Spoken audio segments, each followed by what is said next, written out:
Opa, gente. Opa, gente, eu tô de volta. Mais uma vez a live. E, e como vocês estão? Normalmente vocês ficado sem vídeo novo. Eu sei, é difícil de ficar sem esse vídeo. Mas agora eu estou ao vivo com vocês. Eu estou ao vivo com vocês.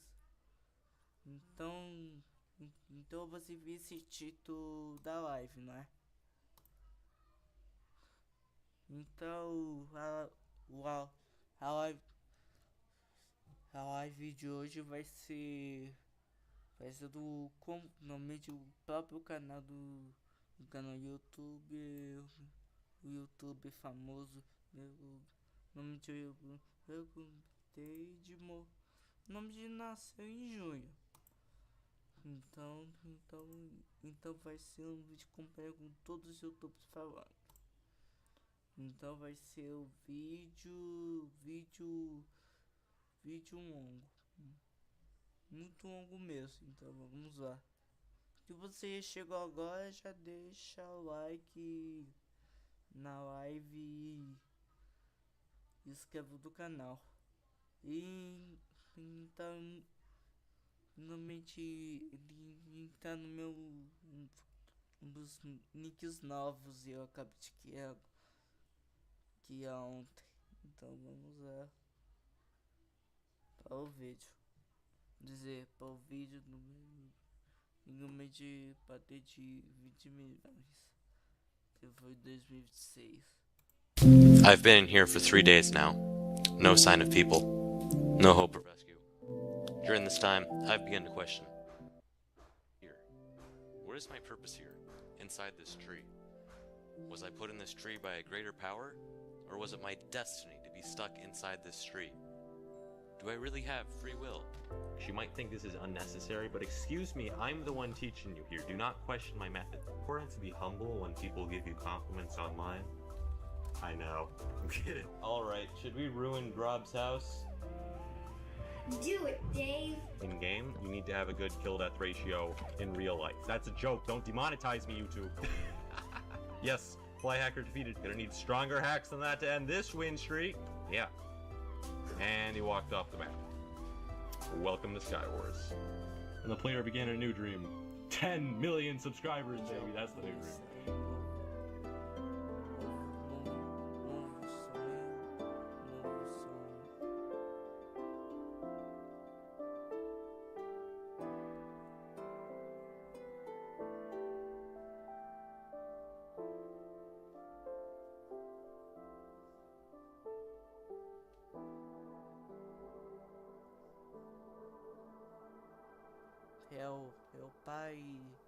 É o pai dele. Welcome everybody to Technoblade's spectacular 20 million substravaganza. Let me just say, when a bell rings, many people just look at it. Others know it's a call to greatness. For years, one name answered that call louder than any other. Today, it rings not in battle, but in tribute. If you scroll down, if you look under the, like on YouTube, it's got the window, and then it's got the title, and then it says Technoblade. You can see it says 20M subscribers, 20 million subscribers. What a feat. Who doesn't want to celebrate that? But Alex didn't start with 20 million subscribers. It took a lot of grit, analytics, and sarcasm. He started his channel in October of 2013, and few were lucky enough to see those early days. Hello. I'm Technoblade's mom, and I'm here today to talk to you about some of Alex's experiences in his early years, which we figure helped form him into the eventual Minecraft legend he became. So one of the things people have asked me about is Alex's musical experience. Did he play an instrument? And he did. He played the violin. the whole experience turned out to be a big deal for him. When Alex was in elementary school, they asked him to pick an instrument in 4th grade, and he came home and announced he wanted to play the violin. I was flabbergasted. I've played the piano since childhood, but I had no experience with real stringed instruments, and I didn't think I could help him much. Plus, it turns out violin is the second hardest instrument to learn to play. But Alex had made up his mind. He insisted, so that's the instrument he chose. But at first, he did not learn very easily. Somehow, he didn't believe he really had to practice at home, and that the once-a-week group lesson wasn't enough to teach him to make a good sound. His wonderful teacher started a lunchtime tutoring session for the kids falling behind, and when I discovered he was in it and found out he really isn't practicing at all, we changed his routine at home. From then on, it was the requested 15 minutes every day. Alex would watch the timer covertly, but he started really learning. I got some music flashcards, and the first 3 minutes of practice, he agreed to do the flashcards with me, things like treble clef, quarter notes, eventually the notes themselves. But Alex was insistent he could not learn to sight read and didn't want me to teach him to do it.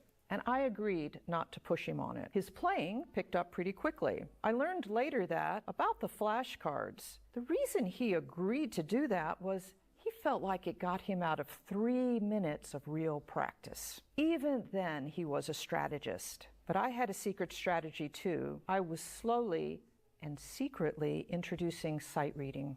Within a couple of weeks, he had moved back into the regular class at the very bottom of the 2nd violin group. And after a couple of months of steady work, he found himself almost accidentally actually reading along the music as he played, playing much better, and actually enjoying it. That's when it turned out he had an unexpected talent for playing violin. And in the next few months, by the end of the year, he was moved to the 1st violin group. And at the end of the school year, at the concert, he was presented with one of the few awards that they gave, Most Improved. And at that concert, he was presented with this little plaque for Most Improved. This made a big impression on 9-year-old Alex. I congratulated him on his achievement, and he shared he had learned how to get this award. Hard work, I asked, steady practice? No, he said, first do really badly, then do well. That impresses people. That was not the lesson I was hoping for. The only other awards given were to the students who had accumulated the most practice hours during the years. And these were much more elaborate awards. They were nice-looking medals, hung on pretty ribbons, and Alex noticed those and liked those. So first he asked me, Mom, can I have private lessons? And I arranged those. Then he asked, hey, those lessons, that time counts toward my practice accumulation, right? I checked and they did. And his initial plan for the next year for all of 5th grade, he was going to nail that award. He was going to practice 2 hours a day, which is well over the 15-minute requirement. And he actually started that, but then eventually he worked down to practicing 1 hour a day. His playing improved so much, he was asked to do a solo at the end of the year concert, and he chose Scarborough Fair. I had some Simon and Garfunkel music combined with the folk song Canticle, and we arranged it so I played the pretty Scarborough Fair melody, and he came in with the haunting descant of Canticle on the violin. It was beautiful. And the whole experience led to him enjoying playing throughout middle school and through most of high school. Also, by the way, after his solo, they presented the awards that year, and he got the coveted Practice Award medal. Alex really liked stories. He liked hearing stories, and eventually he liked telling stories. And part of that came from, early on, he became a real reader. And by that I mean a person who reads a lot for fun. When he was in 3rd grade, a relative was talking to me about him and said, oh, does he have the reading bug yet? And I said, no, I don't think so. They said, oh, it's too late if he doesn't have it by now. I disagreed. and I went to the local bookstore and found 2 series books I thought he would enjoy. One was Chris DeLacy's Last Dragon Chronicles, which Alex liked and he read, but the other series, John Flanagan's Ranger's Apprentice series, practically became an obsession. This story, set in medieval times, which was a big win, revolves around a kid growing up in a medieval village castle environment. The character Will, who's coincidentally Alex's same age at the time, like many of the boys, really wants to be a knight. He wants to wield a sword, ride battle horses, go to combat. He is smart and athletic, but very small for his age. He's actually very good at climbing the castle walls to steal sweets. But at the big day when the recruiting is done, he's turned down as too small to be a knight. But someone recruits him to be a ranger. And these rangers were forest warriors who learned to track, shoot bow and arrows, do scouting, sneak around in the woods, and do some sword work. Will starts this program and the series lasts for many books. I think the reason Alex really liked this series was partially because of the setting in medieval times and the idea of sword fighting, but particularly because this young boy Will got to learn all these cool skills. Also in the book, Will was assigned an old horse named Tug, and Tug was hilarious. He was always giving him a sardonic glance if he thought Will was making a mistake, or huffing out a sarcastic whinny if Will seemed to be getting too big for his britches. This really tickled Alex. He really likes humor in his stories. So he read the first 3 books, and then for the next several years agonized waiting each year for the new book to come out. Now, a fun part of this was that a year and a half after Alex started this series, he ran across a side ad while playing a computer game. And this ad was to take a chance on a lottery to win a place in a Ranger's Apprentice camp in the summer. He thought it was a scam, but he brought it to me. I looked it up. It was a real camp, and here it was only January, and it was for the summer. It was in Austin, Texas. And I called them, and the camp was already full. Plus, it was a day camp. It's not an overnight camp, so he'd have to be dropped off every morning and picked up. So I put him on a waiting list, and he was number 11. He really wanted to go. All spring he asked me about it. I checked every month. No one dropped out, no movement on the waiting list. Finally, 3 days before the camp was to start in June, I called one last time. Magic happened. Someone had dropped out 20 minutes before I called. They offered Alex the slot. I hastily made plane reservations, found a motel, and we went. The experience started poorly. Our flight was delayed and then canceled. Then we got into Austin in the motel after midnight. So Alex was short of sleep that first morning. Plus, like in the book, it was mostly outdoors and in the woods, and June in Austin, very, very humid. Also, they forgot to give him a water bottle, and the backup water bottle I had brought turned out to be cracked, so that first day he got dehydrated. However, they did give him the green cloak that they made for all the kids, and best of all, they brought out the padded swords. So we still have this. It's a little banged up now. He loved the cape, but he adored the sword. The first time they brought it out, they asked, would somebody like to be in a mock demo? Alex's hand apparently went right up, and the instructor told me later, you know, he was so into it, instead of just doing it for 10 seconds, he said he and I had a mock duel for like 3 minutes. From then on, Alex was fully engaged. He had a great time, and when he came home, he played with his sword till he beat all the duct tape off it. I had to rewrap it twice, and he never got rid of the cape. He loved the sneaking around lessons in the woods, and I believe this and the sword fighting influenced his Minecraft strategies later on.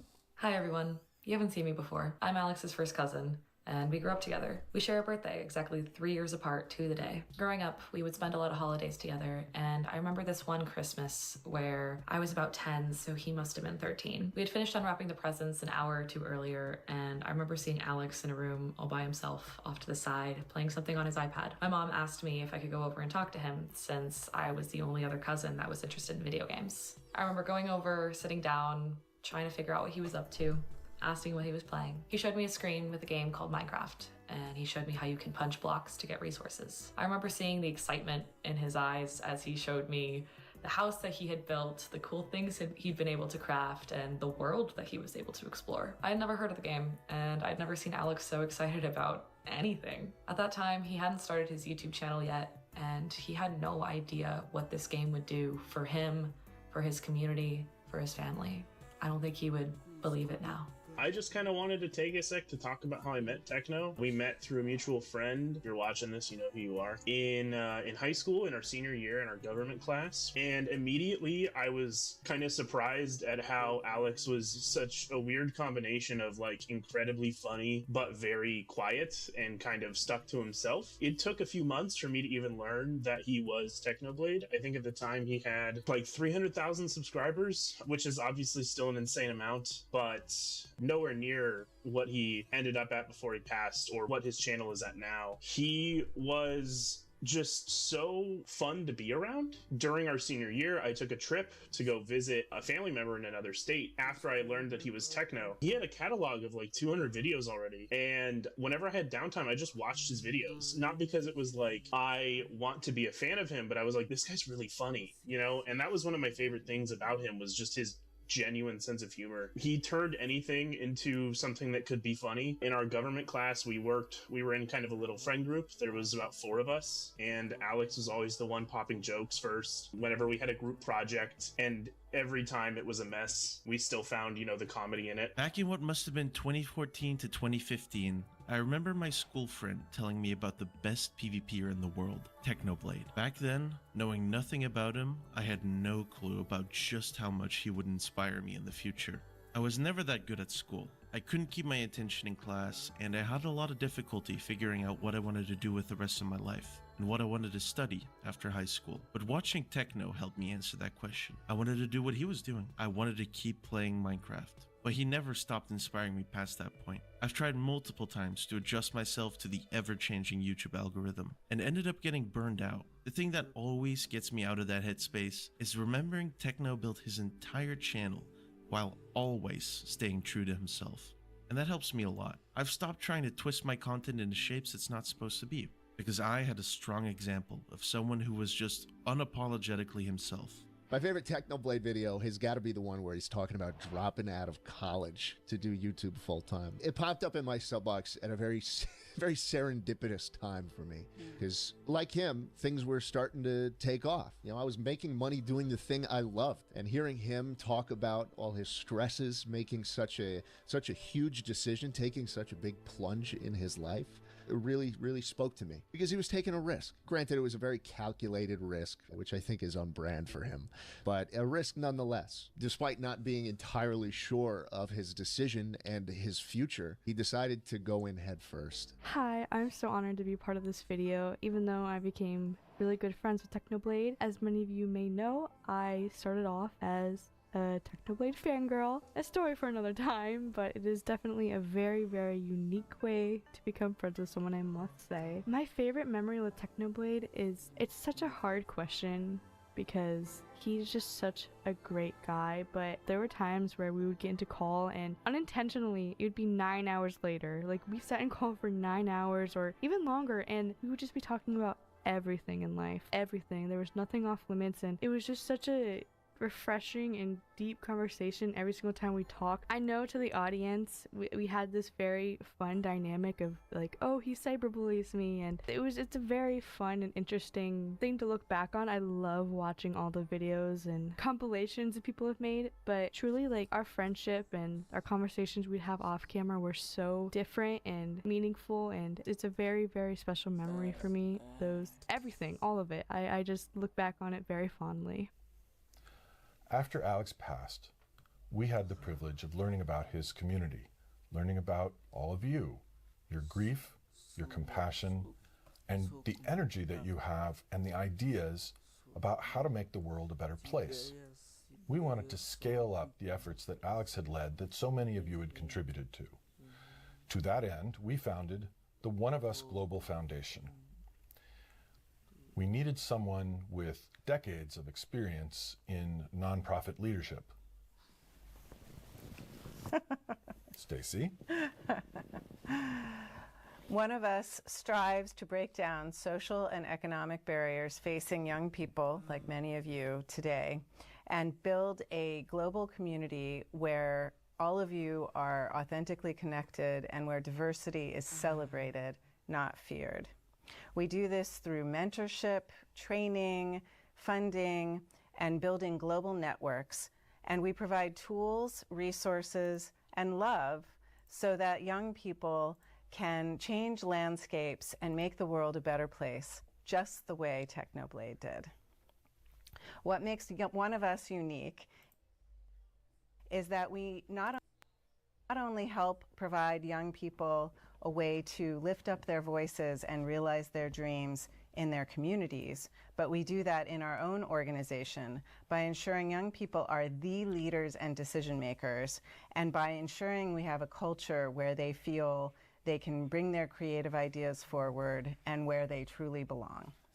For one example of that, our inaugural program, Potato Seeds, was created and fully developed by 2 of our youth leaders, while the more seasoned folks in our organization provided advice and support. I'm deeply inspired by all of our team members, including A's, one of our founding Youth Advisory Committee members. Take it away, A's. I joined the One of Us Global Foundation because I wanted to help create a space of love and wholeness for young people, especially when we're in a world right now that's maybe a little bit more trying. Over the last 2 years, I have felt lucky to be able to help create these amazing projects that are helping empower young people, like the Potato Seeds Initiative and the upcoming podcast, where young people are really being empowered to share their thoughts, their feelings, for us to hear their voices, and for their brilliant ideas on how to change the world and come together. It takes a collective of diverse minds and thinking to create really positive impact. I know everyone skips past the ads on YouTube. I do it too, but hear me out, please. Maybe instead of grabbing that $5 cup of coffee on your way to work tomorrow, you donate those $5 to us. We are ever expanding as a foundation to help more young people and their brilliant ideas. Together, we can change the world. Thank you, A's. The One of Us Global Foundation is funded by grants from Stacy and me, and by our annual Festival of Voices, which many of you have contributed to. We do have a small number of paid staff members, but it's mostly a volunteer organization, and no one in my family draws a salary. Stacy works herself to the bone. Okay, well, you do work very hard. Stacy works very hard on the foundation, and she's not drawing a salary, just so you know. Anyway, happy birthday, Alex. Happy birthday. Everyone reveres Technoblade today, but now it can be told he had a hidden dark side as well. I'm here to rip the lid off the idea that Technoblade was wonderful in every way, and to show you the dark, dirty secrets that will change your view of him forever. This is the dark side of Technoblade. When he ran out of toilet paper, he'd get a new roll out of this cabinet. But would he put it in the holder? No. When I told him to close the cabinet door when he was done with it, he would say, "Why? I'm just going to open it again next time I need something." Before the wars of potatoes and the various SMPs, there was Hypixel. Sky Wars, Bed Wars, different kinds of wars. Anyone who joined a lobby with Alex was about to have their streak obliterated, all while he made his dry comments. Sorry to all the tryhards that he upset. Hey Technoblade, Simon here, also known as Hypixel. Congrats on 20 million subscribers. I remember about 10 years ago giving you the YouTube rank for reaching 20,000 subscribers. I swear to God, if it's a dirt shack, I'm gonna flip it. Wait, what? Oh my God, what? Your reaction was a highlight I'll never forget. You were just getting started back then, but we all knew you were someone that would do great things, and you sure did. Listen up. I'll be honest. This took me way too long to write. I wish I could tell you I have some epic, heartwarming tale about my brother, something that would make you cry and then subscribe out of sheer emotional manipulation. But no, I don't have that. I don't even have a story where I save him from a burning building or something. All I've got are the little things, the experiences, the memories, and me. A random stranger you've never heard about until now. I'll never forget the time when I first found out about Technoblade. This is all the way back when Skywars was in its golden age. I walked into my brother's room and he's laying on the floor watching a Skywars video. And I just hear this guy going around Skywars and he's just telling people frog facts. If you want to get good at frog, you got to learn more about frog. Did you guys know that some frogs can leap up to 20 times their body length? It was absurd. All the while he's going around dressed as a frog. Like he's got the frog skull on instead of a helmet, and he's just destroying players. Like he's making it look easy. I think my first video I ever saw of him, he was playing Skywars, and he was just talking about, like, I don't know what it was. It was like Greek history, Roman history. I cannot even remember, but it was some random subject and just discussing it within like his audience and just talking to them and talking to people, and it was so entertaining. That was like the beginning. He was definitely the most unique and entertaining creator that I had ever seen in Skywars so far, and I'm pretty sure I didn't get anything else done for the rest of the day because I was just binge watching techno videos. My name is Josh, otherwise known as Bothy on YouTube, and Technoblade is the whole reason my channel exists. That's not an exaggeration. I'm not hyping that up for this video. I would not have gotten into YouTube if it was not for Technoblade. And dude, in the beginning, when I tell you I was a Technoblade clone, that is not an exaggeration. I was a shameless copy in the beginning. I think it's common to take inspiration from your favorite creators, but this was plagiarism. I just stole his personality. Like, there's jokes that I word for word just stole. I'm sorry. I like to think I've branched out like at least a little bit since then. Probably not.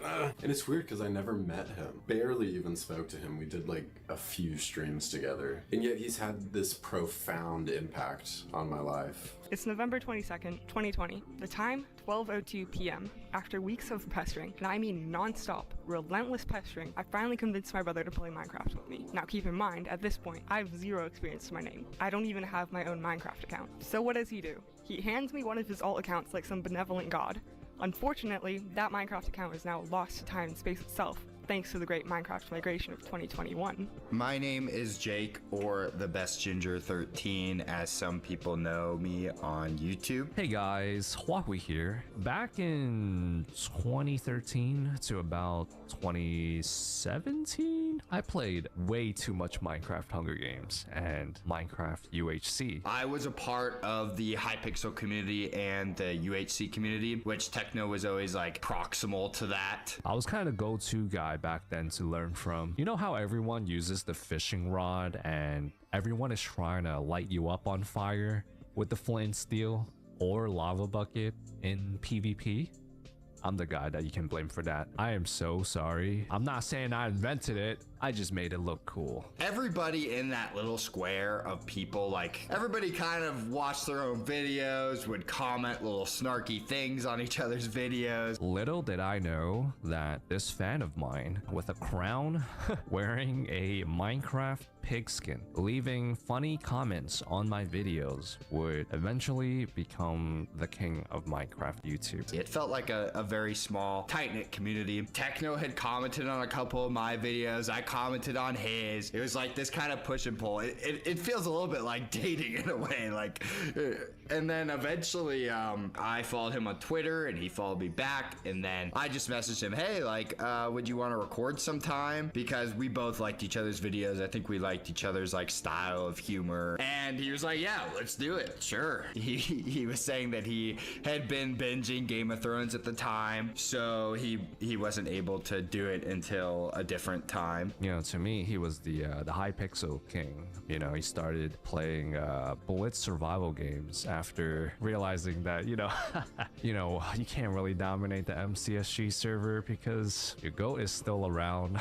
I'm joking. We would hop on random Skywars games, and for context, I was like kind of a Skywars noob. Like my main thing was UHC, and I was pretty good at UHC, so like he would school me in any sort of Hypixel game, like even the most random stuff, a weird like racing game or like a random superhero game that they had, not even the main games. He would just school me in it. Me and Techno, we did our own thing. We had our own server that we consistently played on, and we were kind of like rivals. We would talk a lot behind the camera as well, and he was, I want to say, almost exactly the same on camera as off. I mean, he was maybe a little more reserved and quiet. I never knew if he was being serious about anything. He would always have random quips about just random stuff we were talking about. Like for instance, he went on this super long tirade. There was this YouTuber in our community called Huawei. He would randomly just like disappear, and people would like say that he went to the sun. One day Techno was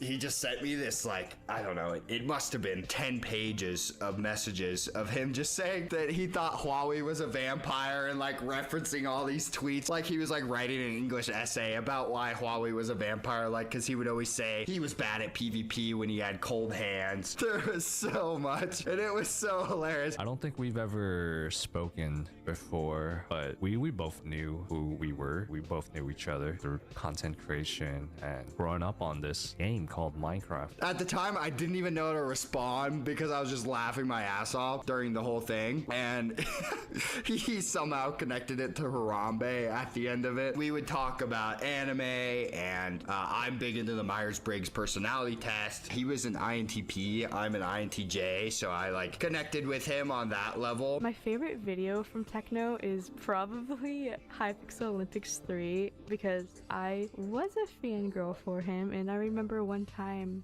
years ago he tweeted asking people to join Speed UHC for a video, and so I did. Oh, it's her! Oh no! Oh no! Hannah P. She's here to make sure the Zyper Techno collab finally happens. The only like way he knew me at that point was from the fan account I had, so that is why his reaction was what it was. I love looking back on that video. I remember when it came out, actually my Wi-Fi was down and I had a limited cellular plan, so I used all my data to watch it because I knew that I was going to be in it because he had tweeted that, and I was so excited to watch it. Our recordings together with me, Hannah, and Techno, like they were so fun. We had so much fun doing those, and I felt like me and Techno and Hannah always had like a level of on-camera chemistry. Welcome guys, we're playing Bed Wars. Ginger's here because he has subs, Hannah's here because she's a girl. Views away! Really well worded. Thanks. I strive for honesty in my commentary. Should I actually cover the bed, or does that not matter? That's like the only thing you're good for.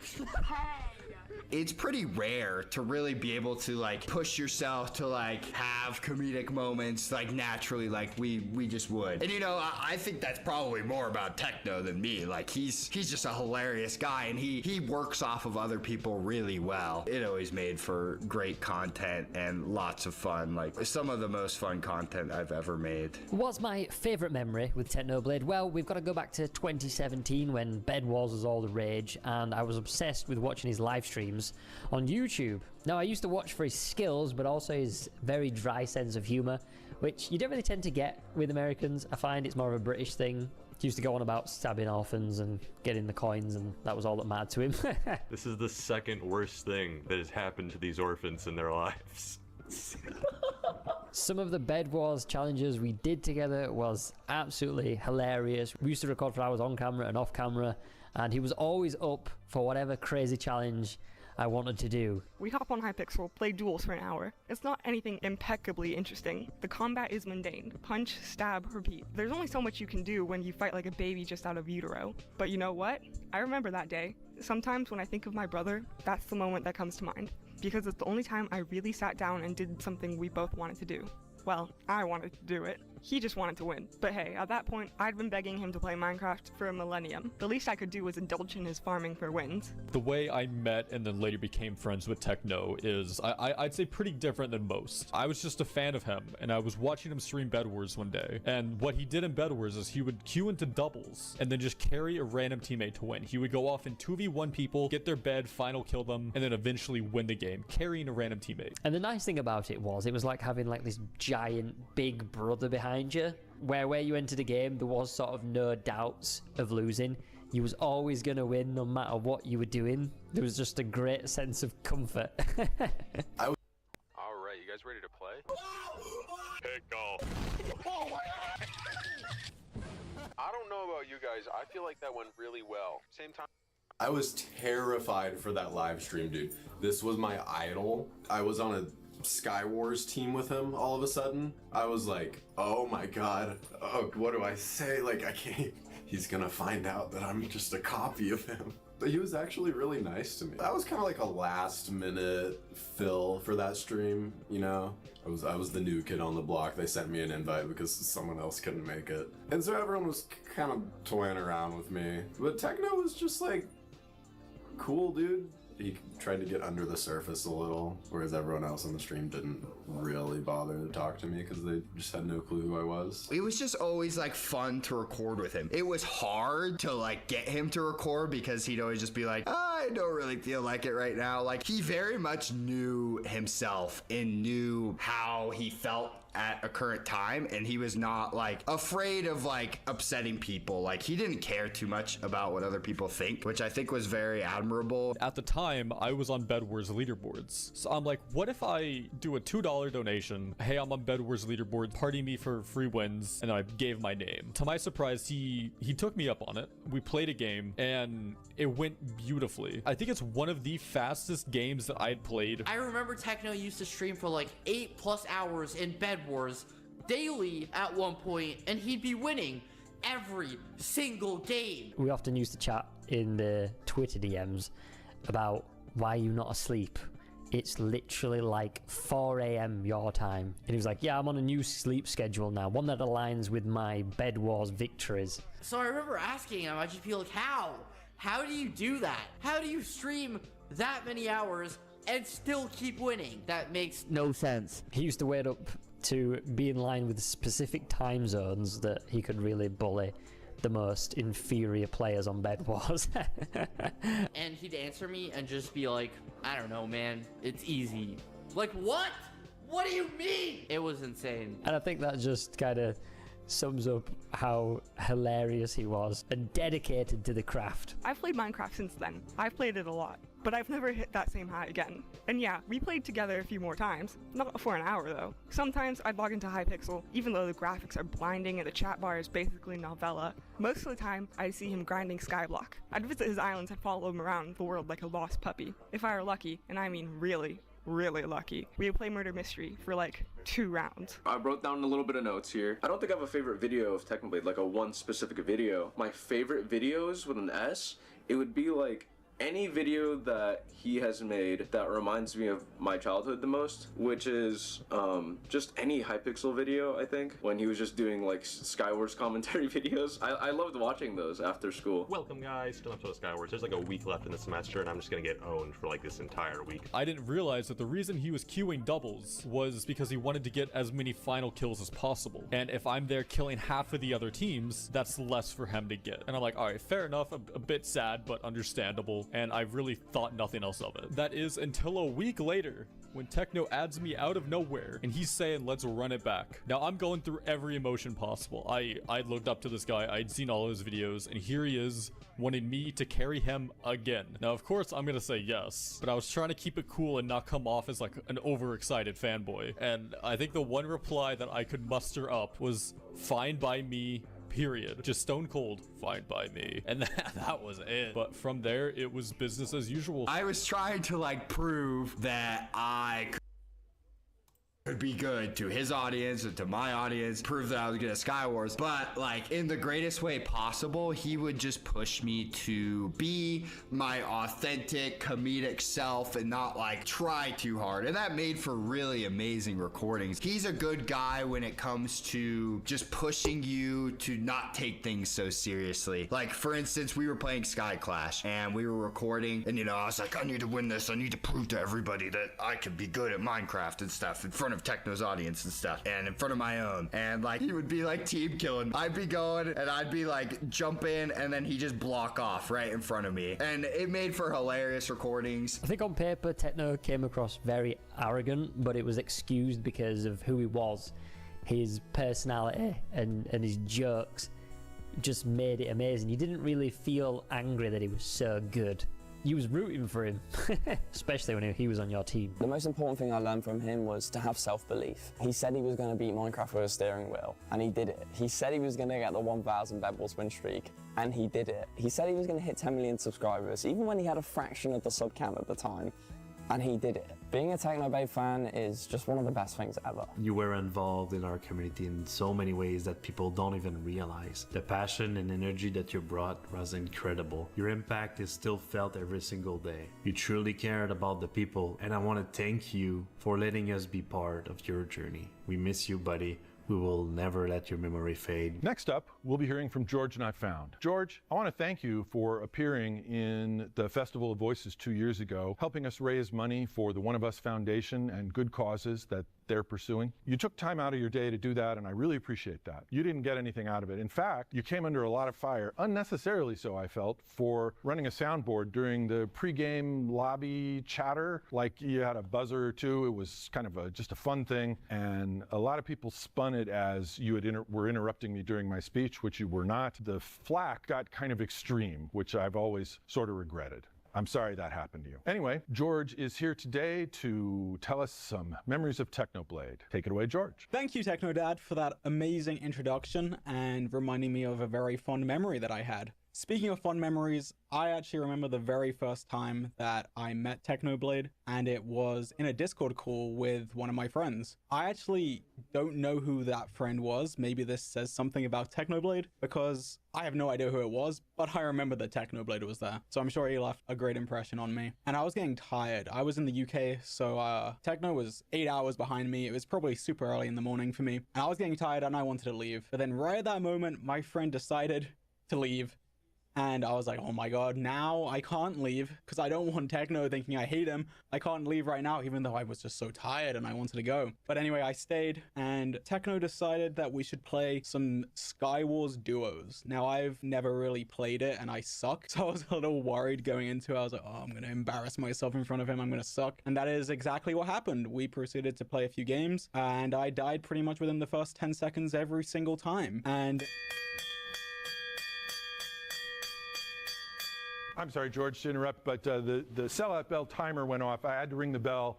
Everybody subscribe to Technoblade. Woo! Okay, I think you are. Technoblade, yeah, woo! Okay, I think he's pushing it a little bit, but as I was saying, he carried me through all these Skywars games. Every time I would die within the first 20 seconds and think, how is he going to do this? There's no way he's going to win. And then every time he would do something crazy and just manage to clutch it with the craziest situations, and I would just be like, how is he doing it? It was like actually comical. I didn't even know how it was possible. But eventually I decided it was too awkward to keep making him play solos in duos, and we ended up just playing the parkour in the lobby. And even there, he would show me all the different shortcuts and how to improve our time, and we were just basically trying to get the best time possible. We wanted to beat the record, and we grinded that for a few hours whilst just talking about life, YouTube, everything really. I don't remember the exact details of the conversation, but I remember it was super chill, fun talking to him whilst trying to grind away at our parkour and just beat the world record. Sellout bell, subscribe to Technoblade. Everybody subscribe to Technoblade. Woo! I don't even know which part was I at. I don't even know what part of the story I was at. I don't know. Minecraft? I don't even remember anymore. You've just ruined my story. You were talking about Minecraft. I don't remember it anymore. Subscribe to Technoblade.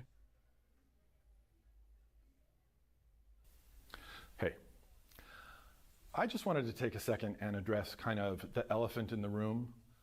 We all know I'm not the person you really want to see. The person you really want to see is Technoblade. And we all wish that Technoblade was the guy making videos on this channel. Nobody wishes that more than I do. I understand, I get it. Unfortunately, we don't have that option. Instead, we gotta make do with what is available, which is me. It's kind of like that show, Star Trek Voyager. Did you guys see that? You know, in the first episode, the ship's doctor is killed, and so for the rest of the series, they have to make do with the emergency medical hologram. It's not a real doctor, but it's, you know, what's available. That's me. I am the emergency Technoblade hologram. It's not a real technoblade, but it's what's available. So the next time you're feeling like you really need some technoblade, just walk down to sickbay and ask for the emergency technoblade hologram. And I will appear, and I'll say, please state the nature of the technoblade emergency. Hey ETH, thanks for showing up. I was wondering, could you explain to the folks at home the significance of the various mythological Greek names that appear in this video? Certainly. I assume you're aware that gaming creators typically operate under a pseudonym. For example, Alex went by Technoblade. Following this, Mr. Technodad uses names from Greek mythology when he wants to talk about his family members. Other than Mr. Technodad and Technoblade's mom, they are Artemis and Apollo, twins in Greek mythology, twin siblings of Technoblade. Demeter is Technoblade's stepmom, that is to say, Mr. Technodad's wife. He's a lucky man. Persephone is Demeter's daughter, Technoblade's stepsister. Athena is Technoblade's cousin. I believe that's all the names that appear in this video. I can't be certain because you're still working on it at this late date, despite the fact that that is medically contraindicated. The Dark Side of Technoblade, Part 2. I had to beg him to eat his vegetables. He ate a lot of steak and potatoes and candy. Where is candy on the food pyramid? Nowhere, that's where. He loved pot pies, but he'd never eat the peas. You'd be left with a plate full of only peas. Then came war, not of swords, knights, or kingdoms, but of potatoes. What started as numbers on a leaderboard slowly became a saga of spreadsheets and sleepless nights. And don't forget the memes. Alex's innovation and grit managed to overthrow the agricultural establishment of an entire server. Sorry, Squid Kid, you know, dance, potato boy, that kind of stuff. I remember during that time, we just didn't really see him.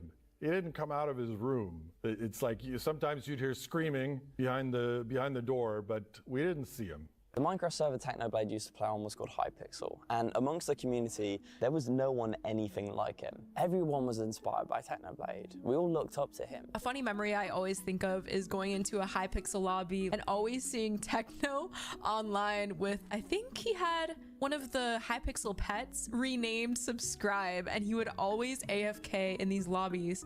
And I remember all of the fans would be taking screenshots in the lobby. I was taking screenshots in the lobby whenever I saw him. And I don't know, I think he was always really good. And I thought that was really cool at the time. And I still do. I was never a big Skyblock guy, but let me tell ya, if you were getting me to watch a Skyblock video, oh my god, it is only Technoblade. My favorite Technoblade video ever made. I think it's indisputably the best one ever, entirely because of the joke at the start of the video. I am talking about the Hypixel Skyblock experience. That video is freaking cinema. From the start, you have the cinematic opening, just talking about classic Skyblock, how every resource is precious. I think Skyblock at its core is the ultimate challenge in resource management. And then it hard cuts to on Hypixel Skyblock, going into the hub, and he says the joke, and you log into Windcraft. You spawn on your own island, you cut down a tree, you bridge over to the other island, and then you log into Windcraft. It made me laugh so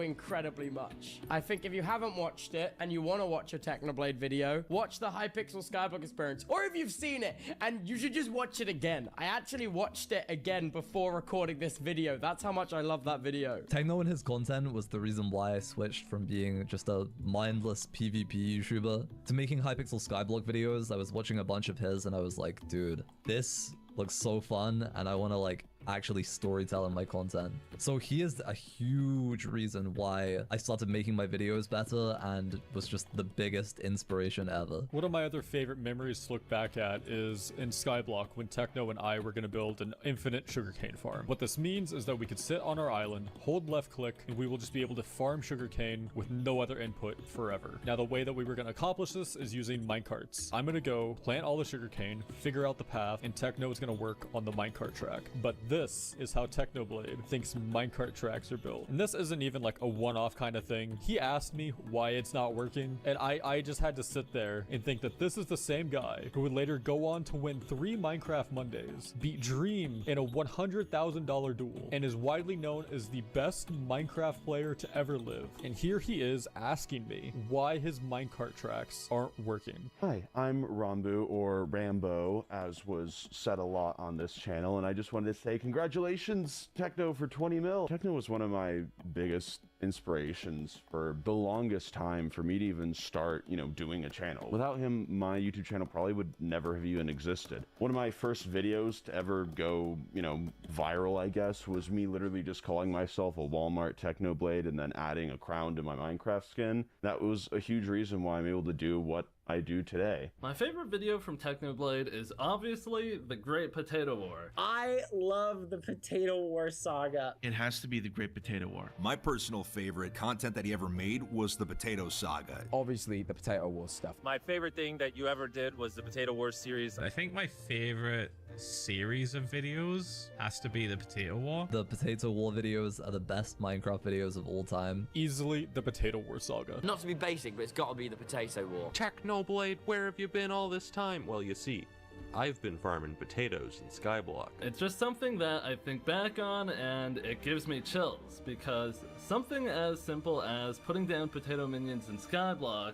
ended up completely changing my life. And if I had chosen any other minion than potato minions, none of it would have ever happened. It's just crazy to think about. I was subscribed to Squid Kid, the villain of the story, since he was at 3 subscribers. Me and my friend found it and we're like, this guy's so funny. And then he appears like a week later as the villain of Technoblade's videos. I still remember when I first saw Techno on my island, he was in my AFK pool, so I rushed over to take a screenshot. No one's gonna believe me if I just go around saying, yeah, Technoblade was on my island. Like, no. I was never really a Hypixel guy, so I didn't really care that much for Skyblock, but it didn't matter. Like, there's something so compelling about having such a random and niche goal and giving so much towards it, despite how arguably pointless it is. Eventually, he came back from being AFK, and he let me know that he had taken rank 1 potato collection from me. Your potato rank 1 spot is now mine.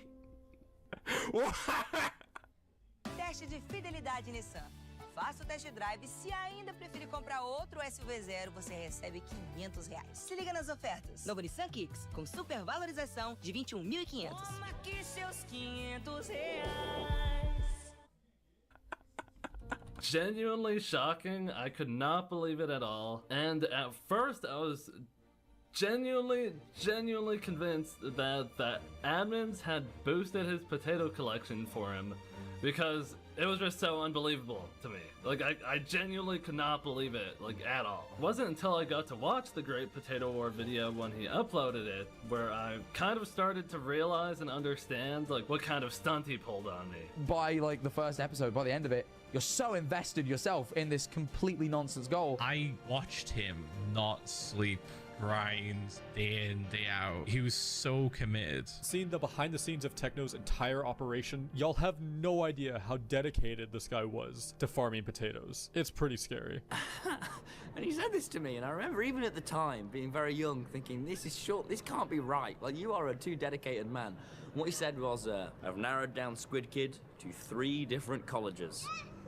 I was like, Techno, that's not good, man. Every time we asked him, oh, have you got any, like, what's happening? What's the plan? What's this? He would always, like, keep a lot of it to his chest, but every now and again give us, like, a little bit of information, which I think made it more exciting to see when the videos came out, because he was like locked in. Oh my god, we would just ask him, like, hey, do you want to hang out and play TF2? And he'd be like, nope, farming potatoes.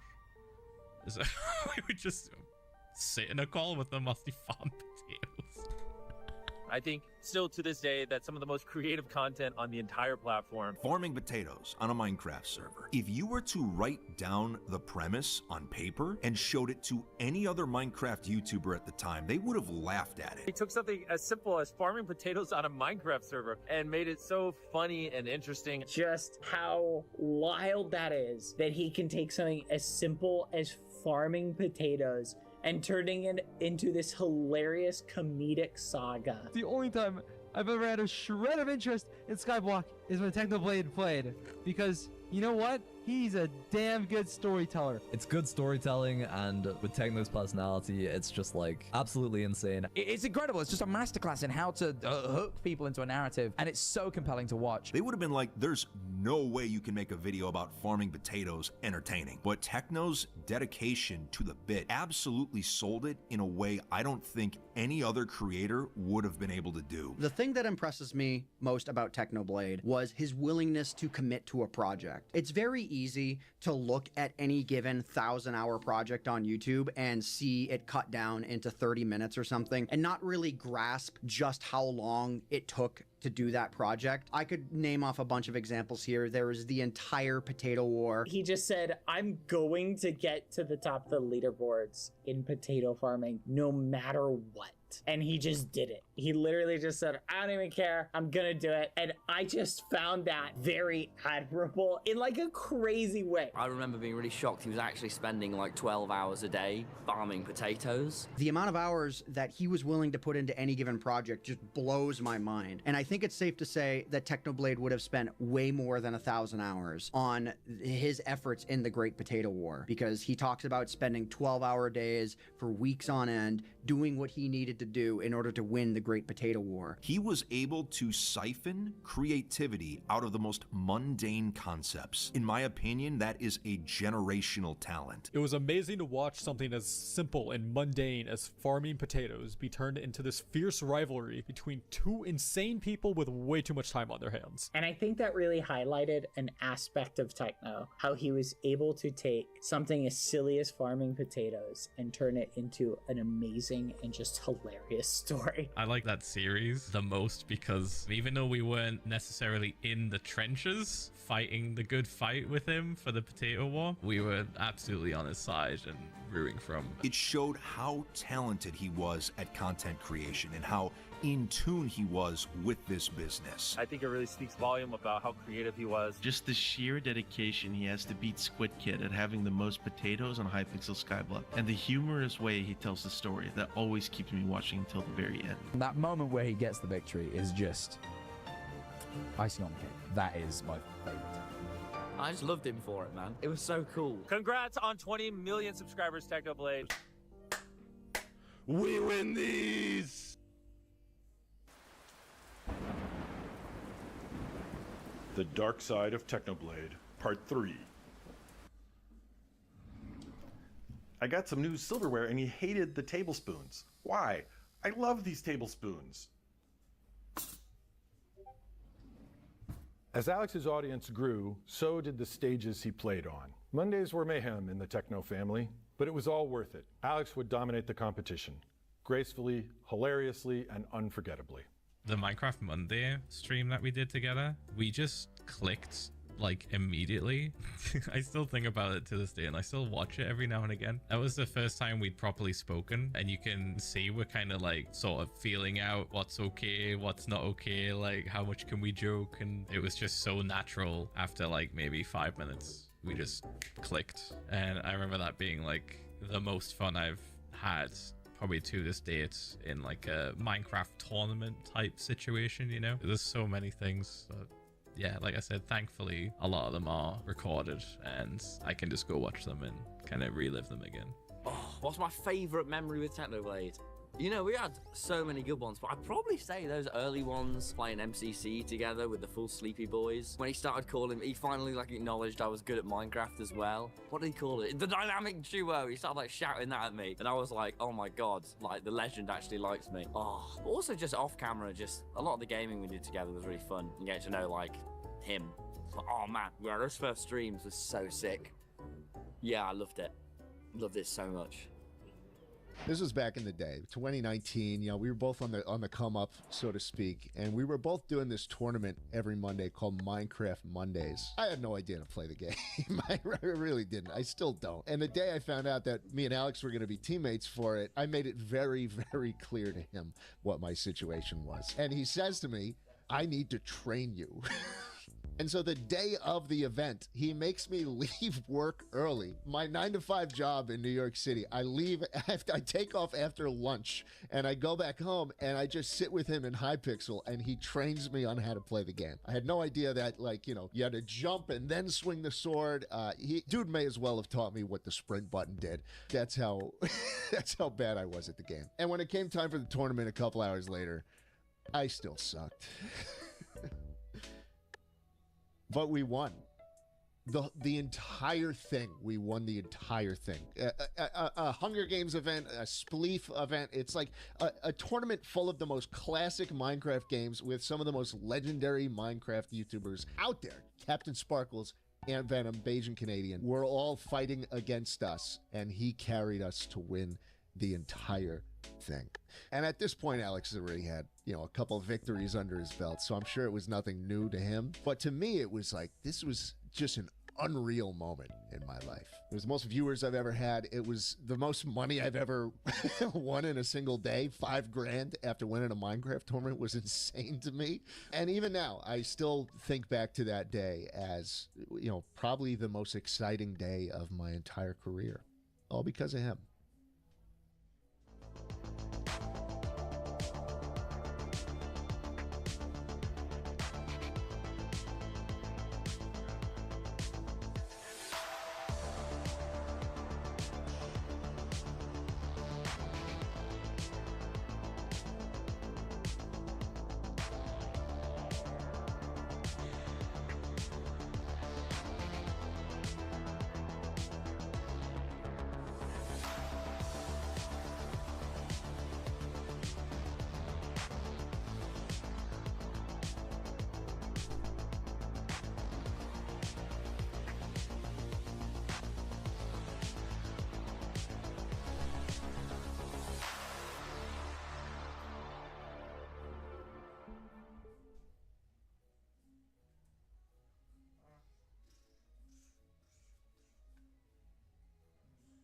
Começamos a nossa marca tem uns 3 anos já. E olha só, a gente ainda tá crescendo, hein? Tá.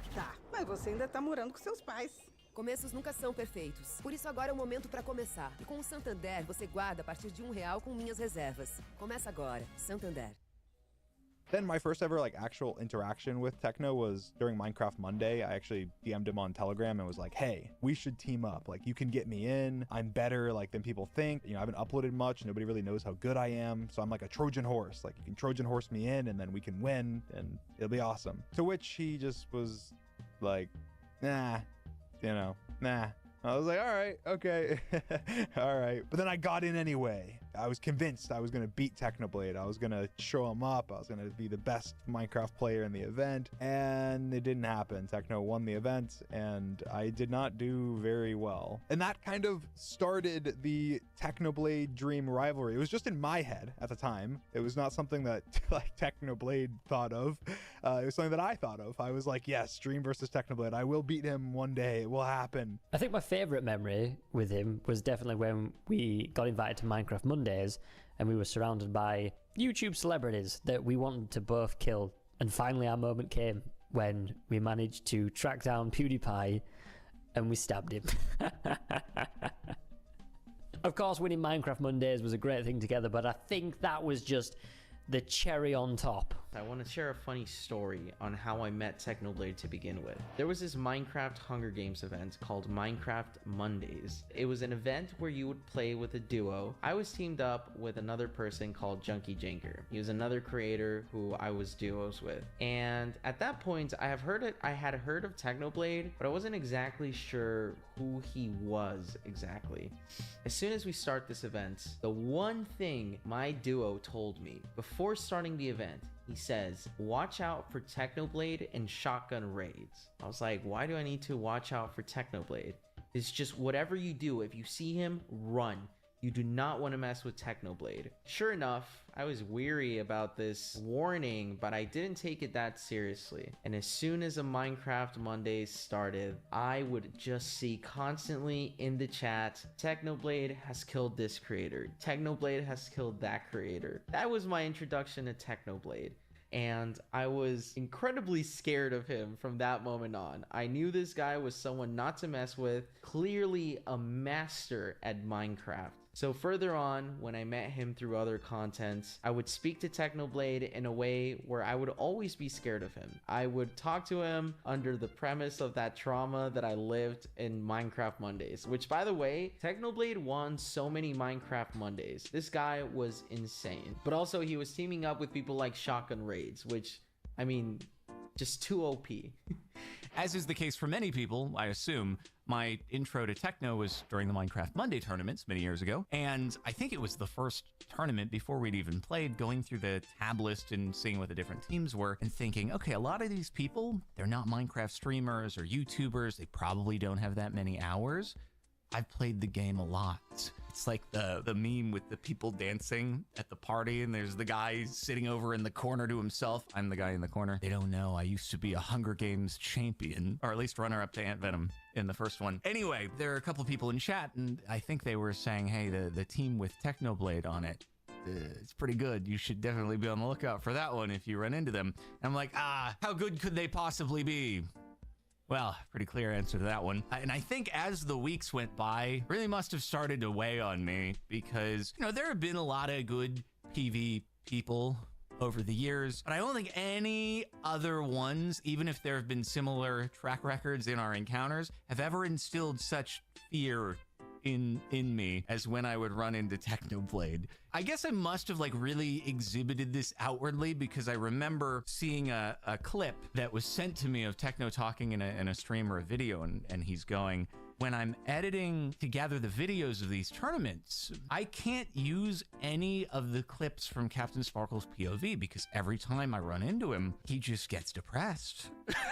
He's like, it's an immediate downer and I can't put it in the video because he's like, oh, it's over. Guys, we're done, we're ruined, we're destroyed. GG's, fun playing with the rest of you. I remember I saw this clip and I actually tried in the future to not be as downtrodden when running into whether it was him or anyone else from like we're clearly outmatched. So hey, you know what? If this clip makes it into the video, maybe it'll be the first time I have not been too downtrodden. I think my favorite memory of Technoblade was when I was watching him in high school. I would sometimes go back home and realize there was a new Minecraft Monday highlight video, and I would sit down and just eat my lunch while watching that. Good memories. I will always look forward to a new upload even back then. It was like, oh god, 8-9 years ago. Shit, I'm old.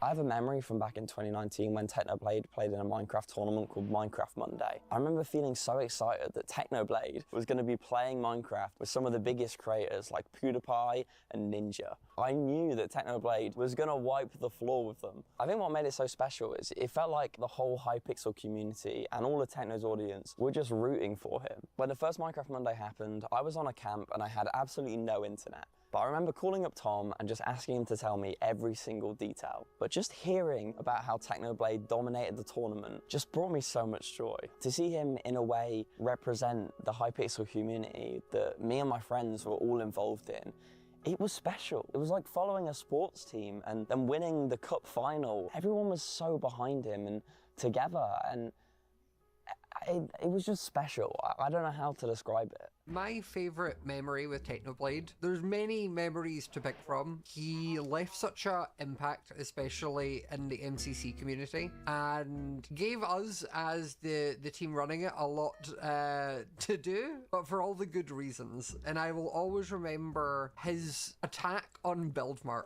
because the early games of Buildmart, Alex kind of realised it was something I don't think building was his strong suit, and rather than try and learn to build or figure out like that's okay to be a game that he wasn't going to be the #1 at, he decided to like work out the fastest way to do. I still to this day don't even know exactly how he figured it out and what he'd worked out, but he worked out all the potential builds out of every build that's ever been done. He'd worked it out and counted out every single block that was needed and like gave his team stats beforehand of where they were to go and get it. And he managed to metagame the entire game of Buildmart and get set, like, I'm pretty sure one of the highest scores we've had, and also changed the way we had to like make Buildmart. We had to like actively go in and make changes to this because he'd fundamentally broken the game in a way we just hadn't assumed anyone would go out of their way to do. And it will always be such a funny moment because for me, Techno has so many of the amazing like PvP moments and fight scenes and just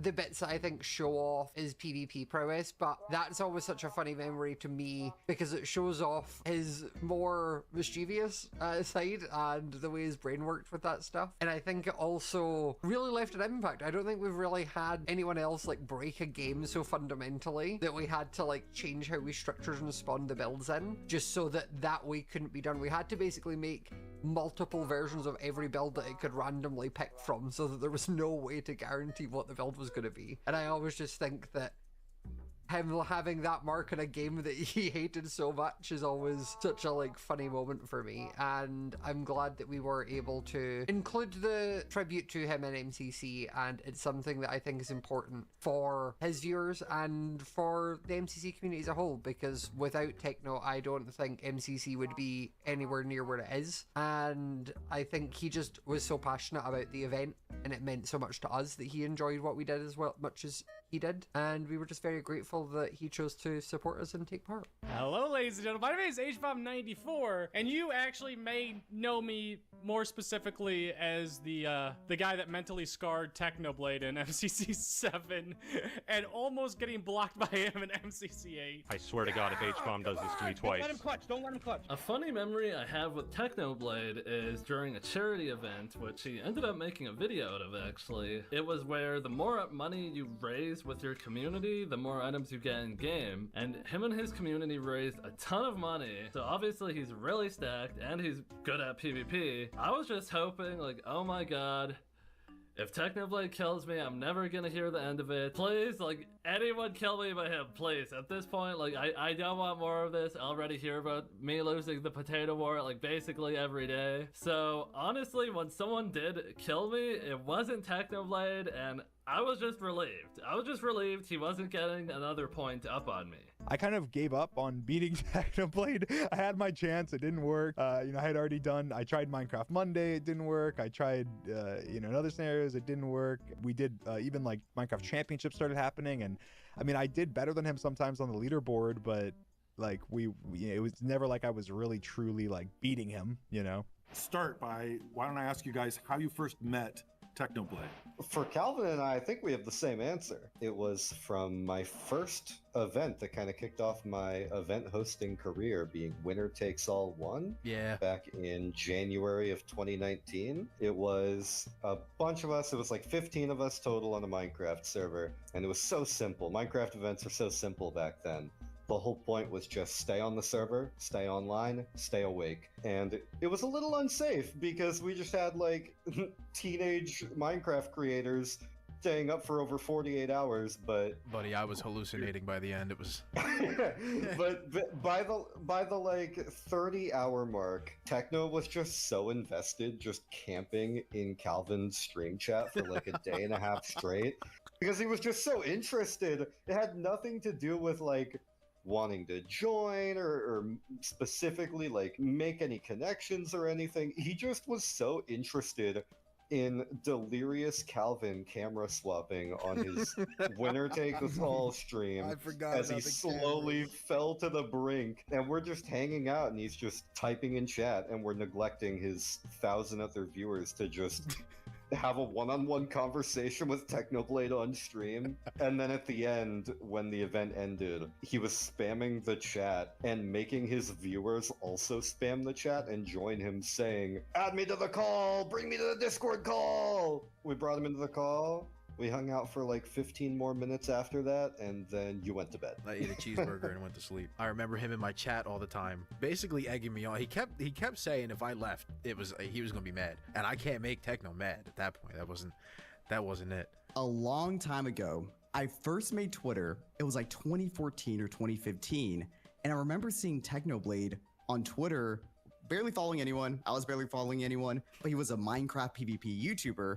I did UHC, he did survival games on Hypixel. We kind of just started talking to each other. We're like, let's collaborate one day, and we would always move the date. Either he was busy, I was busy, something was going on, And then finally we did a video together years later, right on this battlefield. So MCU stands for Minecraft Ultimate, which in itself stands for Minecraft Ultimate Hunger Games.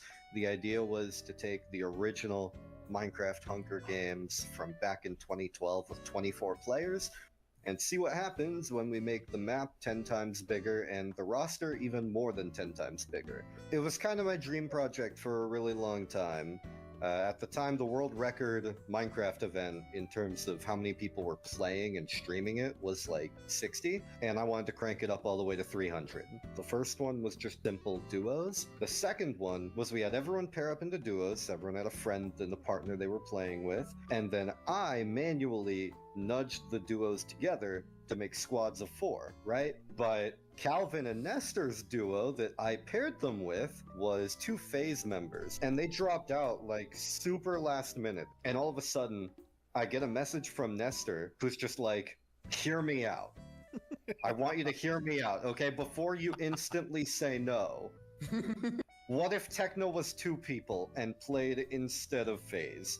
And I had the exact same response Techno did. I remember when the video dropped, I was laughing bad because he said exactly what my reaction was, which was, that's hilarious, let's do it. I think there was no way he was going to join it if it was another person too. I think he would have joined only if it was just him. It's just so funny. So it's just an absolute mess of 300 people over the course of like almost 3 hours, if not more, of just raw Minecraft Hunger Games. It's by far the biggest roster that any Battle Royale Minecraft event has ever had before, which is what gave way to so much potential for the absolute carnage that took place of the team of Techno, Calvin, and Nestor to get like, what was it, like 140 combined kills or something, which blows the previous record out of the water of like, I don't remember, I gotta 30. look it up now. This guy, the Technoplane meme, he put everybody on his back and then used the Elytra to fly us around and we could just drop on people. Processador, placa de vídeo, PC gamer e muito mais. Chegou a sua chance de aproveitar descontos de até 60%. Tá esperando o quê? Corre já e acesse o nosso site pichau.com.br. Descobrimento gamer é na Pichau.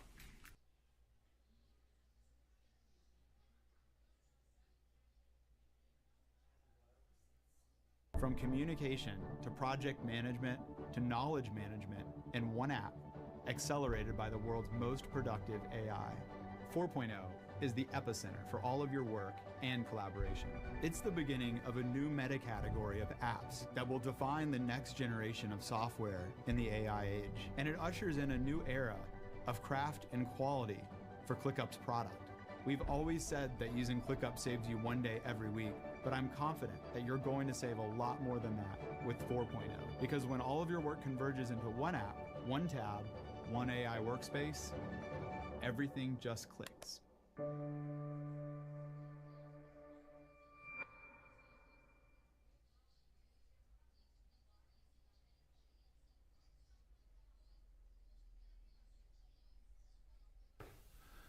Hey everyone, Mr. Technodad again.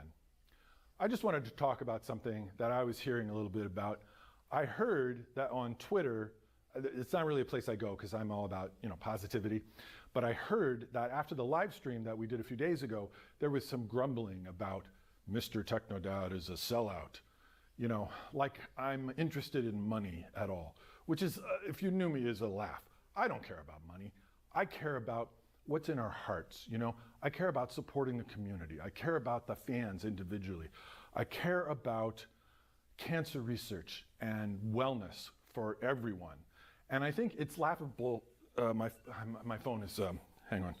Why is, oh, it's the sellout timer. The sellout timer. One of us, one of us, one of us. Subscribe to Technoblade and buy the merch. Buy the merch. We have 20 million t-shirts. We don't have 20 million of them. We have there commemorating 20 million subscribers. 20 million t-shirts would be too many. We've got the Golden King. We've got the Aggro King. I should have lit them better. We've got the Ghost King. I don't have it right here, but it's there in stock. You can buy it and get it. We've got hoodies and fancy 20 million coin coming out, and card decks and pins. And did I say hoodies? Everything. It's so exciting. Buy the merchandise. Buy the merchandise. Not if you're a starving student, though, or if you can't afford rent. Do not buy the merchandise. But everybody else, buy the merch until your wallets bleed, which might happen just from the shipping. We don't make any money on shipping. That's all going to the shipping companies. I hate it, but you gotta buy it. I'm telling you, my kids are going to college and Alex is gonna pay for it. Okay, so anyway, like I was saying, my real values are love. So just remember that next time you're thinking about, being critical of me. Thank you very much. The Dark Side of Technoblade, Part 4. He would bring his dishes to the sink, but would he put them in the dishwasher? No. Duels weren't just content for Alex. They were art. They were a mindset. He didn't trash talk. He gave dissertations mid-fight. Some call him the blood god, but he was also a scholar of combat. I don't know if I've ever had more fun PvPing in the game of Minecraft as the 100k Mr. Beast training arc. Last Thursday, I did a 1v1 with Dream for $100,000. I'm pretty sure initially he DM'd me and wanted to practice. And was I the best 1.9 PvPer he could have asked? No. The answer is no. But he asked me to train him, and it made me really happy, and I said yes. And then we proceeded to call for like 3 hours, and we just dueled each other in sword over and over and over and over. Before I go in for the kill on 1.9, I want the enemy to make at least 2 mistakes, and here you see Dream's second mistake is letting me get a bunch of these axe crits for free. Of course, his first mistake was challenging me in the first place. I was helping Technoblade out to practice in the 100k Mr. Beast duel. Mr. Beast let him and Dream practice on the maps before the actual fight. It was on this one map that had this 3x3 or 4x4 pillar or something, and I remember he was using the pillar to defend himself, and then he was just oh, this actually reminds me of ancient Chinese technique that an emperor used. In 227 BCE, King Zhang once escaped from his assassin by circling behind a pillar. I replicate this mid-fight and heal to full health. I was just what? But then I was oh wait, it's Techno. Right, it's Technoblade. I just find it very interesting how Technoblade is literally the same exact person behind the scenes as he is in the videos, you know what I mean, and just in live streams and anything. He stands to be one of the most unique individuals I've ever met, and that is only coming through as an online virtual friend. Anytime I ever talked to Technoblade, it was a blast. It was an absolute time, and I literally would not trade it for anything. Oh, I did it. I did it. I did it. Oh my god. Techno, congratulations. I'm genuinely. You just won $100,000. I genuinely cannot process this. The Dark Side of Technoblade, Part 5. He would do his laundry but never put it away. Dirty clothes covered the floor and clean clothes stayed in the laundry basket. Over time, he'd end up hogging all the laundry baskets, and the rest of us never had enough of them. Unparalleled growth. Unlimited expansion. All companies want it, but how many actually have it? We do. We're changing people's lives. It changed my life in so many ways. Everything is different now. My old life, gone. Brought to you by Cancer. Cancer. Think outside the cell. Thank you, Cancer. Thank you, Cancer. Thanks, Cancer. Brought to you by Cancer, without which today's broadcast would not be possible. Cancer. Think outside the cell. Then the world expanded. SMP Earth brought territory, tactics, and of course, the Antarctic Empire. Because sometimes the best way to conquer is to start with the coldest, windiest, and most remote continent. The Antarctic Empire was something that Alex would regale me with stories about as it was happening. He was very enthusiastic about that. This is one of my favorite moments that I ever had with Technoblade personally, and it would have occurred right around the beginning of the SMP Earth server. It was me, him, and Philza, and we were on SMP Earth. Hi, my name is Alistair, or Erit online. SMP Earth I joined in November 2019, which is around the same time I started streaming. I would stream super late nights, chill streams. Usually it would only be me, and quite often that only other person would be Techno, and he would be often just grinding to be the most overpowered person he could be, as was his character in the Antarctic Empire. And because it was often just me and him on the server, he invited me over to Antarctica a couple of times, gave me updates on what he was doing and showing the builds, and we would talk in game chat. We had just done this like kind of lore-esque stream, and we were kind of just chilling. I was still live. I was just kind of doing my thing, and he decided to stay and hang out with me and Phil, and he was making me laugh. When I tell you I laughed harder than I have ever laughed in my entire life, I mean that sincerely. I don't think I've ever laughed as hard as I have when I've talked to Technoblade. I was pursuing let's just say, a partnership or an alliance with the Antarctic Empire. I don't remember exactly how this played out, but I know that somewhere along the way, instead of asking Technoblade for an alliance, I wound up in an IRL bidding war with SV Yoshi for the alliance spot. We were bidding actual money in order to get this alliance. Because the SMP Earth server had a map where any viewer could just see where everyone was on the map, they would have seen that I was flying near Technoblade's location. Anyone who would have had the map open on like a second monitor would have seen that I was quick on the approach, and not knowing what motivation or intentions I had, they were like, wait a minute, what's he doing? He's flying to Technoblade. We better go check this out. Right around the time my viewership started to go up as a result of this is when the bidding war itself was going on. So here's something that I did. When you subscribe to someone on Twitch, you can do a thing called a Prime subscription where you can subscribe to someone without actually having to pay to subscribe. So what I decided to do is I decided to pool together Technoblade viewers' money in order to fundraise for the alliance spot. I wound up raising like just north of $100 or something, and I wound up winning the bid for my faction to become allied with the Antarctic Empire. So I, for life, am allied with the Antarctic Empire. On SMP Earth, they had this feature where you could claim land by just selecting along the border. And Techno worked out early on in the server that there was not a limit. As long as you made a circle big enough, you could technically claim everything. And he flew a plane around the entire map and claimed the entire world. And that broke a lot of things. T-minus 20 seconds before world domination is complete. I'm refreshing. Yes! Ladies and gentlemen,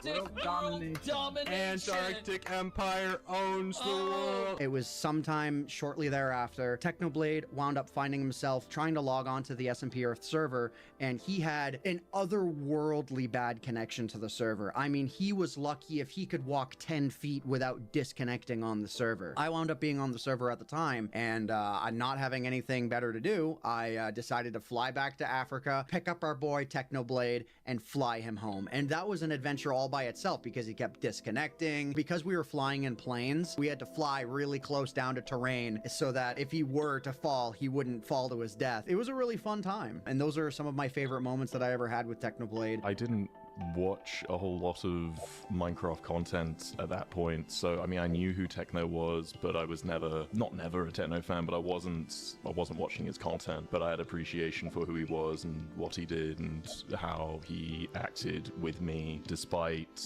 you know, being a big YouTube person, because a lot of these big YouTube people you meet, they are not the people who they put themselves out in their video, but Techno always was, and always, you know, behind the scenes, even a nice nicer guy than the edgy's not the right word, but the headstrong character he put on streams. A lot of the content on YouTube I feel was very much, hey guys, blah blah blah blah, like very high energy, and I appreciated that Techno delivered a very dry humor similar to my own that I thoroughly enjoyed. I do believe Techno had made me feel more confident in not having to overdo my personality or try to pretend to be something I'm not when it came to making content. I'd always just enjoyed making content because I got to share who I was with people I enjoyed showing, and Techno seemed to like doing the same and be himself the whole time while doing it. Hey guys, this is Sneak Snag. First of all, huge congrats. Such an accomplishment. While I won't pretend that I was like extremely good friends with him, I had some really special moments with him, and I cherish them even now. Just the times on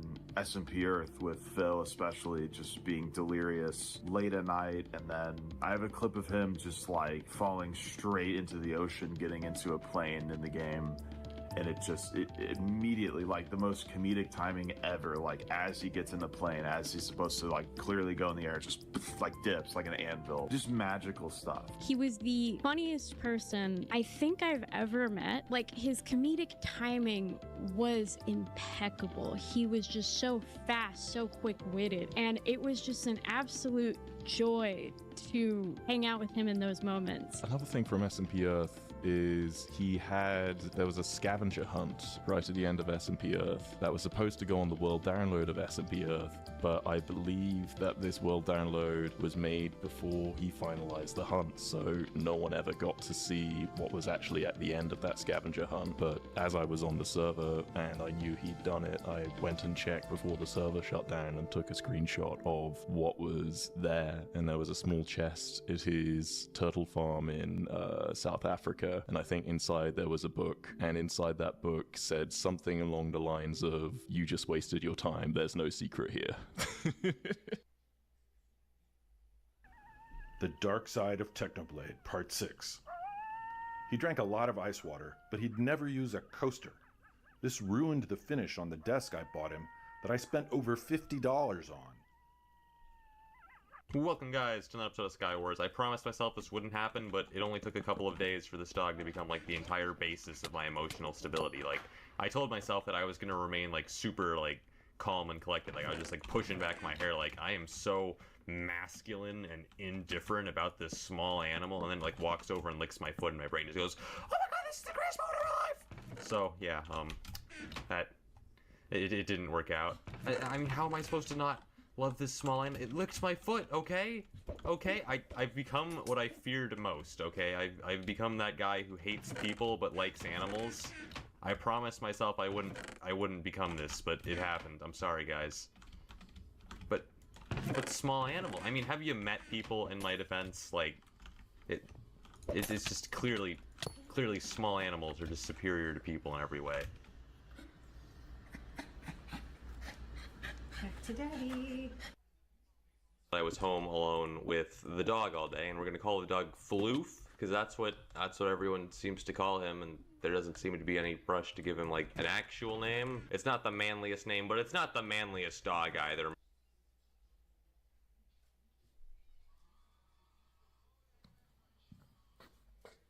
And I'm like, well, clearly if I have to get like, you know, any important things done today, like homework, I have to distract this dog, and the best way to distract him is to tire him out.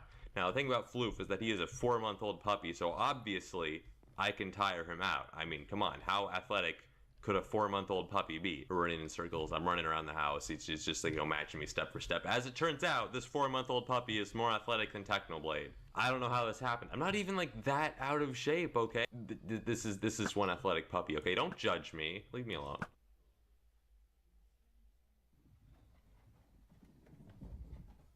But yeah, I let him into the backyard this like for the 5th time in like 1 hour, and he runs over to like the fence that leaves our backyard to go to the street. And I'm sitting like, silly animal, you can't fit through that fence. You're like twice as wide as the whole, and he just goes straight through it because he's 70% fur, and my life is a lie. And he just like, you know, instantly runs out to the street, just like, I'm free. It's like, later, loser. And I try to go through the fence and it's locked. I didn't ask for this. This dog was for my sisters. Now they're never home. Me and my dad end up having to be the ones to deal with it. And 2, me and this dog are best friends. In fact, he's in the room. Floof.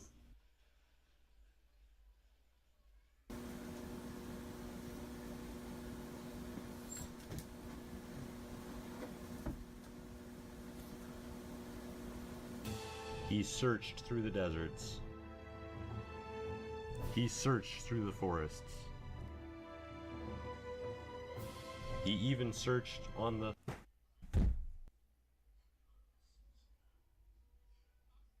Go, Floof.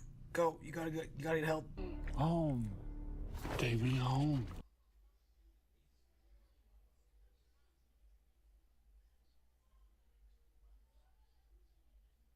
Come on.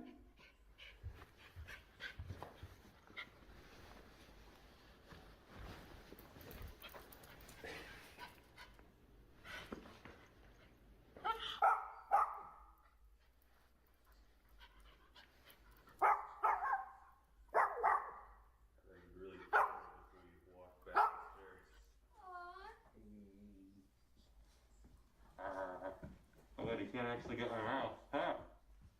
Eat it, nerd.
Dream SMP. You all know that name well. Origins SMP. You know that name a little less. Anyway, finally, my storyteller son found his stage. Whether a revolutionary with a trident or a pig in exile, Techno wove his own narrative into every pixel. He was the lore. What's your favorite behind the scenes story with Techno? I guess my favorite behind the scenes story is probably the Potato War, but I mean, there's a few other things. I don't know, just planning lore together. Dream XD has canonical access to creative mode, while the regular Dream is just like some homeless Teletubby that, hey, haha, JK. Coming up with cool ideas and like hearing the stuff that he wanted to do, and a lot of people like they see the streams, whether it was lore or whether it was like just high pixel, just hanging out. He cared a lot. He cared like so much about telling a good story, seeing him work so hard to do that whilst also sort of facilitating other people's content at the same time. One thing he loved to see a lot of was other people's success. If you told him like, oh man, I just got like so many extra viewers, my chat loved it, he was so happy to see that effect kind of like permeate through to different people. He went out of his way to try and include people as much as he could in the stuff he was doing to kind of like lift everyone up. That would be my favorite behind the scenes sort of story, I guess, in general. It's very overarching, but... Ô, gente, isso foi a live, isso foi a live de hoje. Tudo sumiu. Voltar com os outros. Então, esse foi a live de hoje. Então eu volto com uma coisa especial para vocês continuarem. Então, até boa noite.